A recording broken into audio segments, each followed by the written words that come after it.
Ciao guys and welcome back, it's your friend Luca, and in today's video it's finally time to talk about the Zeiss classic Distagon 21mm F2.8, a beautiful ultra-wide-angle lens that I love to use with my mirrorless cameras, but also with cinema cameras.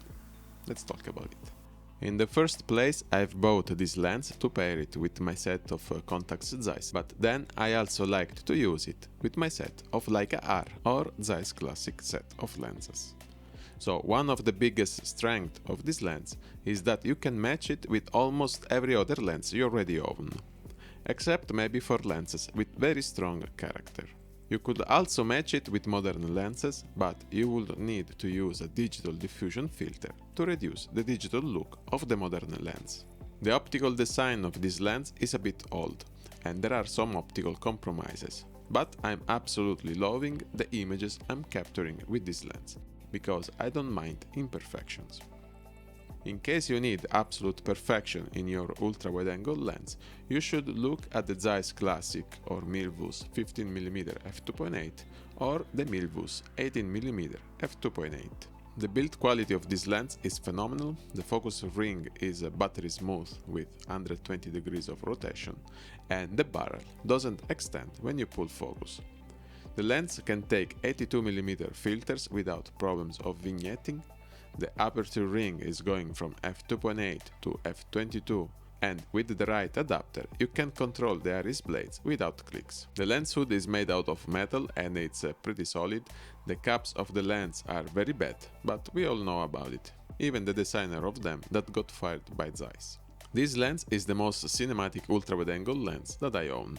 I prefer it over the Leica R 24mm f2.8 that flares like crazy, but I also prefer it over the Zeiss Classic 25mm f2 that is a little bit too perfect for my taste. Talking about the image quality, this lens is already very sharp at f2.8 from center to corners, but it's performing the best from f5.6 to f16, because the strong vignetting will go away when stopping down the lens. The lens doesn't suffer much from chromatic aberration, except in some extreme conditions, where we can see some color fringing in the bokeh. The quality of the bokeh is very smooth and beautiful, probably one of the best you can find in an ultra-wide-angle lens. The lens flares are also pretty fantastic, they are warm, but with a little touch of rainbow of colors that we like to see in Zeiss lenses.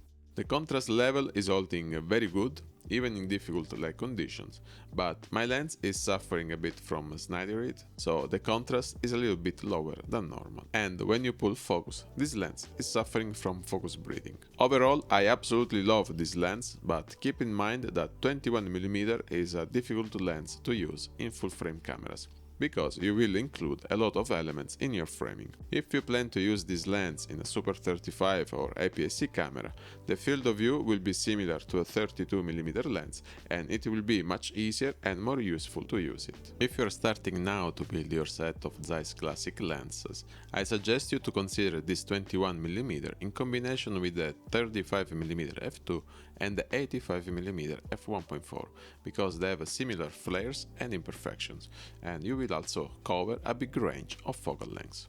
At the moment, this 21mm can be found used for a price range of 500 until 700 euros, and I don't think it will go higher than this, because Zeiss is still producing the new version of this lens in the Milvus lineup. So, in my opinion, there is no need to buy this lens as fast as possible.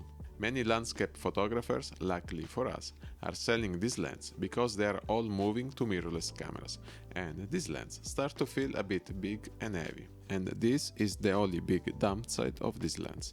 The size and weight of it are a bit limiting if you plan to use it as an everyday lens.